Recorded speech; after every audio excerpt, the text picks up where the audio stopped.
And to the panel today on, wow, this is really hot. And I talk pretty loud, so make sure I'm not blowing anybody out of the room. Welcome to the panel on lens metadata. My name is Holben. I'm going to be the moderator today. Right. I am a recovering cinematographer. I am a practicing producer, but I'm also a contributing editor for American Cinematographer magazine. I'm an associate member of the ASC, and I'm a chair of the ASC's Motion Imaging Technology Council's Lens Committee, which is much more germane to today. And let me introduce our panelists, our esteemed panelists that we have with us today. Immediately to my right is the venerable Mr. David Stump, ASC. Well, you guys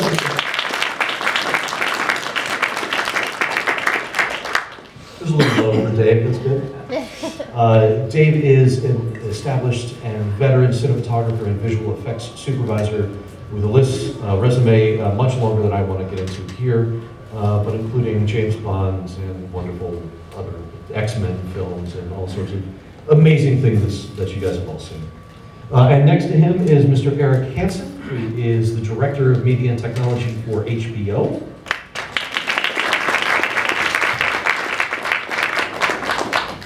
And next to him, sir, the yodeling Mr. Joachim Zell, or JZ, as he is known affectionately, who is the VP of Technology for EFLIM.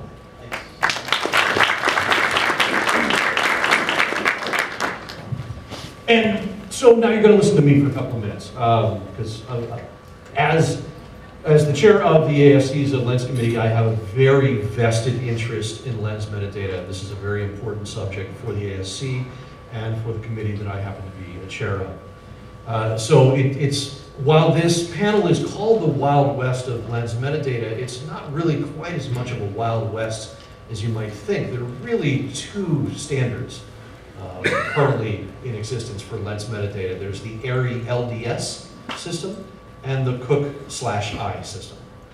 And these are both doing relatively the same jobs, but from two different manufacturers. ARRI has a sizable licensing fee, and Cook has a very low licensing fee. So many of the industry has adopted the Cook/I system into other lenses besides Cook lenses and other cameras, and ARRI mostly is staying within the ARRI world. The metadata world in general is recording focal length, focal distance, aperture information, lens manufacturer. If it's a zoom lens, the change of the focal length, the position of the entrance pupil, the serial number of the lens, all of this information is in the lens and is being presented, either recorded by an external recorder or recorded by the camera, which is something we're going to kind of discuss today. There are, in the Cook system, a couple of extra columns of information that Cook left open for other manufacturers to put their own information in there. And Zeiss has incorporated in that additional column information on lens distortion and lens vignette, optical vignette. Cook is also incorporating that information to the /I3 protocol, but that currently is only a few serial numbers of S7 lenses. Cook has integrated this into their CP3s and their Supreme Primes, and it is a tested and proven system already. So that's sort of the fundamental basis of what's happening in the lens metadata world. Thanks for coming out. Great, thanks for panelists. But where I kind of want to start is, what is the benefit of lens metadata and how do we work without it? What's the process of working without it? And Dave, that's a great way to direct to you, is what do we do when we don't have metadata? What's the process and how does this help us? Well, for most of our careers, we haven't had lens metadata, and I do a lot of visual effects. And when you do a visual effects shot,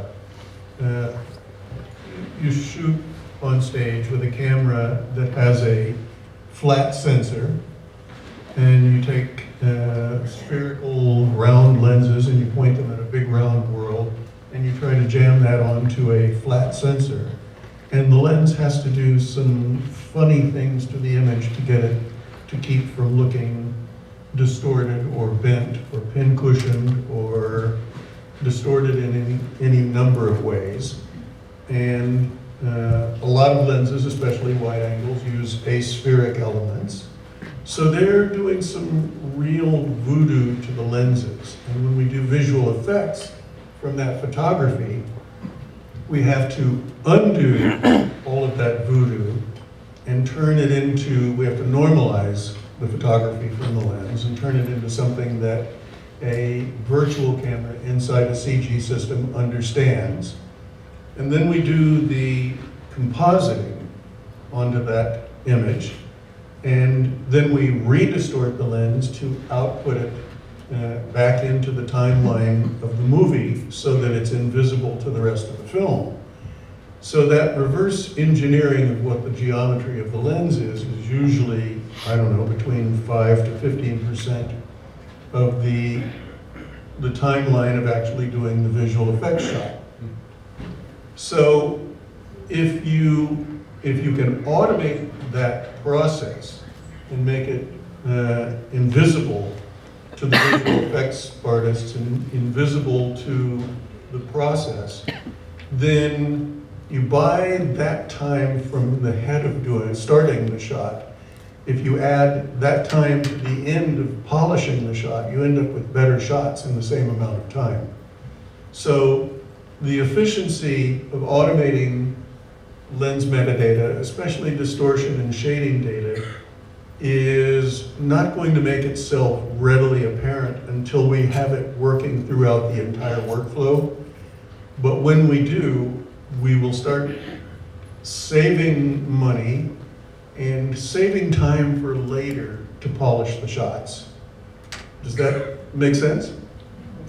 Well, it's so many other tools and things that we're trying to work on these days. It's about allowing people to do iterations on things, right? So that's what you mean by getting those better shots, right? It's like you have more chances to make it better. Right, you have more creative time and less mechanical time just getting the shot ready to work on. So when you say, so that's the 5 to 10% of that shot, but what about all the stuff that happens by the camera department to map those lenses, right? That's right. I didn't even take that into consideration because when we do a visual effects, especially a big visual effects movie, we spend time at the camera rental house mapping every lens extensively before we even start. So that's days and days of work. If it's a big lens package, I'll give you an example. I did a show last year in Johor, Malaysia, and we had in excess of 50 cooked lenses. And just, I mapped all of those lenses, all of the zooms, and all of the accessory lenses for things like the helicopter camera and the DJI drone. And about 70 lenses total. Took us a week and change to map all of those lenses and get the grid maps to the lab. So, and I didn't even factor that into the 10 to 15%. Yeah, I mean, and when you do a really big show that may last, production that may last a year, that's almost like a weekly thing that you do, just adding more lenses to, Right, to the thing, or a lens will get broken, something will happen and it has to go in repairs, or you get a replacement, then that has to get mapped. Yeah, I spent a lot of time delegating lens mapping to one of my PAs this year because on an almost weekly basis on the TV show that we just finished 2 weeks ago, we were changing out lenses or changing elements in lenses to change the effect of the lenses for flare. And then when you take into consideration mapping something like an 11:1 zoom, where you try to map it for every marked focal length on the barrel, the time just adds up. And in our business, time is money. There's something to kind of point out too, is that lens mapping has to happen per serial number and per maintenance iteration. So if that lens goes back to the rental house and they do something to it, that can change some of the characteristics. And that lens would have to be remapped as it came back. Assuming. Absolutely. I can't tell you how many times I've recharted the same lens on a show because we changed elements in and out of the front element so that it had different flare characteristics for different episodes. And every time you disassemble the lens and reassemble it, map it again. Which metadata wouldn't necessarily help with, but let's kind of scoot past that. Well, obviously, the metadata gets fixed, right, when it goes back into the shop. Sorry, being super serious. I mean, it could, I mean, potentially. It could potentially be remapped and the coefficients reassigned, but that is a problem right now with It is. the distortion and vignetting aspect is that it doesn't necessarily track through maintenance iteration or through repairing or replacing of elements. So even though it's a great step in the right direction, we're still not totally solving the problem. Nonetheless, mapping 3 zooms that never really change elements unless they get broken adds up to a day's worth of time for 2 guys. And if you could just save that, you've got something to point to your producers, because currently the way that we save money in the business is we beat up the crew for their daily rate. Painfully true story. So when you are mapping, how many focal distances are you shooting at, or how many focus distances are you shooting at? And like you said, are you normally doing every marked focal length on a zoom lens? I do every marked focal length on a zoom lens, and if I can shoot at a nominal distance, a grid chart, and at a far distance, something that resembles a grid chart, like the brick wall of a large building, I can usually get all of the distortion data that I need. Sometimes I do more detailed gridding, and sometimes I do less detailed gridding. It depends on how heavy a 2D or 3D show it is. If it's heavy 3D, we'll do multiple positions for the lens. If it's a 2D show, I can usually do it at a nominal distance where the grid chart fills the lens. I mean, part of that is that, you know, zooms allow choice, right, for speed or things like that, but with more choice it becomes more work, more options to do that. So you have to be prepared for all of that. You have more options to figure out for you guys in post. Jason, you guys had a chance to work to produce a short film called Stucco that used the Zeiss Supremes and the XD system.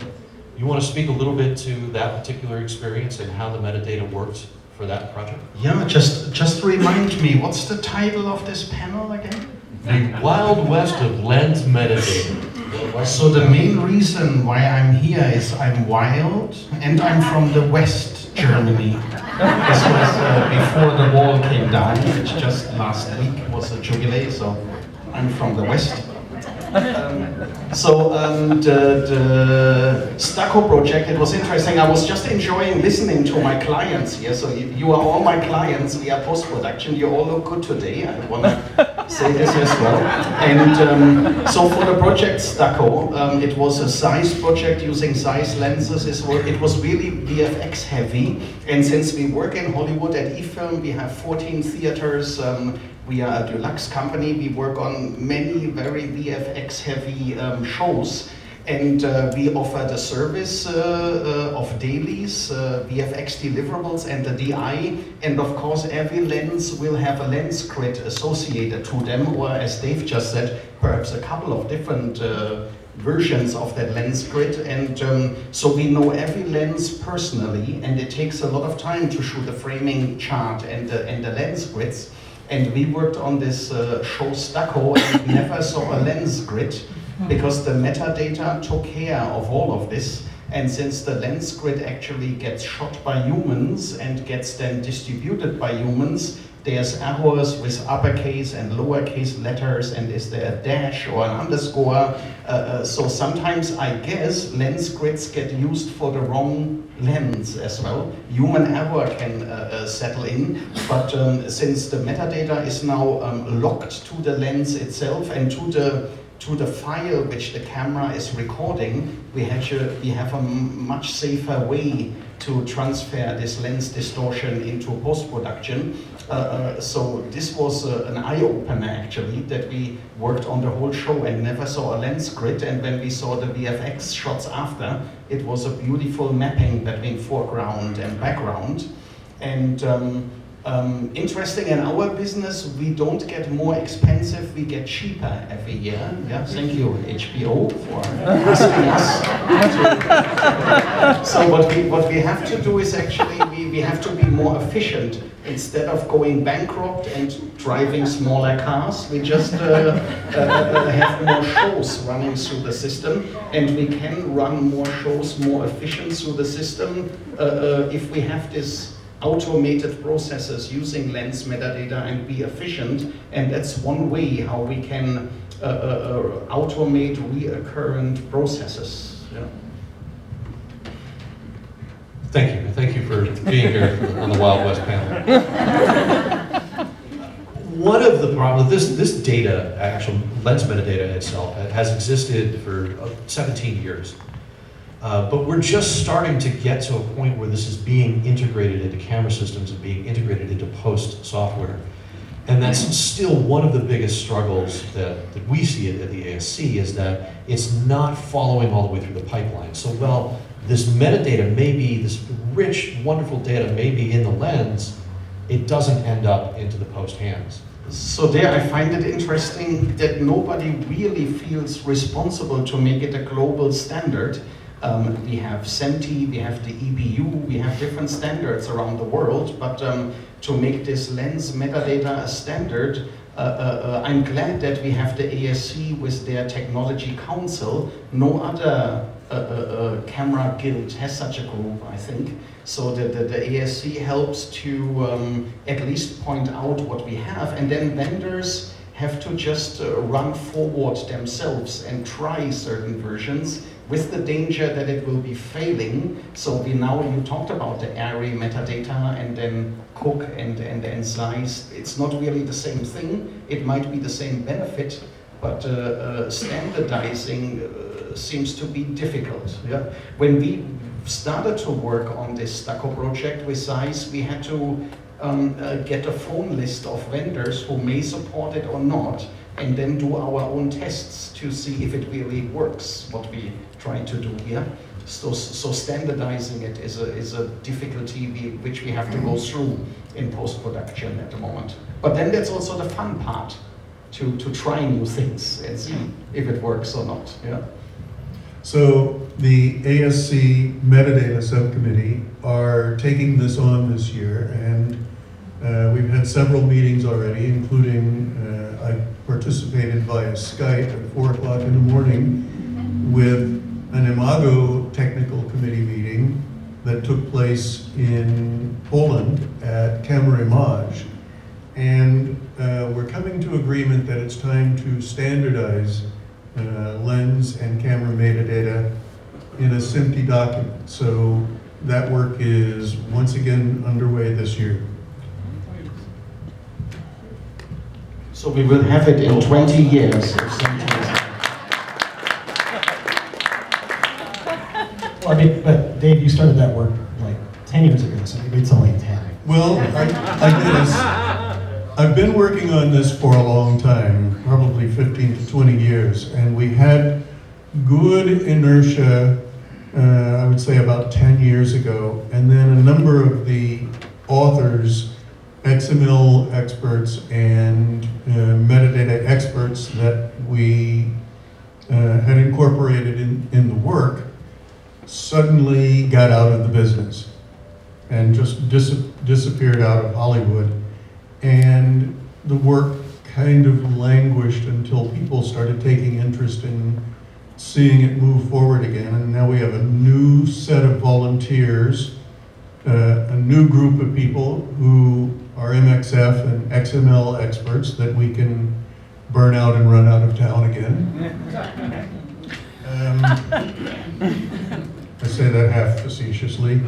But yes, the effort is underway again.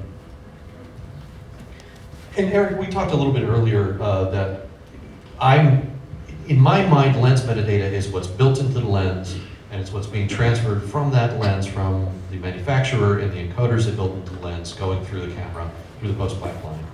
But in your experience, especially talking about Game of Thrones, you were using external encoders on non-metadata lenses. So the ability to put a motor on the lens that has its own encoding on it, if you want to address that a little bit, to be able to kind of bridge the gap where technology is not. I never said Game of Thrones. Oh, I didn't say that. Did I say that? No, just kidding. Yeah, I mean, that's the thing that we have been doing for some time on our bigger shows, right? Is that we, see that this information is beneficial to the parties that are going to be working through that, and depending on camera systems that you're using or the lenses that you're choosing, a DP is choosing at that particular time, there is not one answer to all of, or many answers to the same question. So you start to looking at, okay, how can we kind of be consistent in that, right? And so most of Game of Thrones was, 95% of it was shot on Alexa. So that means that we're using, we can use LDS because it's built into the camera, but that doesn't mean that all the lenses that we choose are LDS capable. So we use, we take the time to map all those into the LDA, and that we have it, and then we can move on. And for the vendors that want to use that that data, we supply that. We have a team that builds tools for production. That's one of my teams, and so everything, because the first time you work with LDS data, you get just a dump of the entire, for however long that clip ran. That's what you get, but then VFX only want the relevant frames, so we build tools to make that faster and better for the entire team. But yeah, that's kind of, we see a problem, we try to address it from all the sides and make sure that the teams that are doing the work can just get to work and not have to deal with all the grunt stuff. And it's not enough just to have the raw data from the lens. The camera and the lens have to get along and cooperate, because in addition to the data from the lens, you have to know the active sensor area, you need to know the frame lines, you need to know a lot of things about what the camera is doing at the same time the lens is on it and reporting its data. So it's more data than just what comes from the lens itself. And there are a lot more data available in cameras now than we are deriving and using. There is inertial data inside most of these cameras now. You could potentially record pan, tilt, roll, dolly, boom, and swing from these cameras. They have all kinds of data available, GPS data inside them that we're just not making use of because we haven't automated the recording mechanism to embed that data into frames. Right, and I think one of the things that you kind of didn't, when you're explaining how, the CG elements works is, if you don't, some people may not know this, but it's like you're actually going back and taking all that metadata about the lens and replicating that in the virtual, your CG environment. So just to clarify that, you're not just putting the stuff, you're actually making this, replicating the sensor that captured that plate, and then in the computer, so that it reflects back on what actually happened in the real world.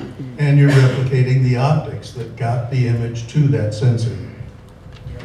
One of the successful things that I've seen with the Zeiss XD system is the plugins that they have for the post-production software that at the literal touch of a button, because it has shading and vignette information, it can be turned off and eliminated undistorted.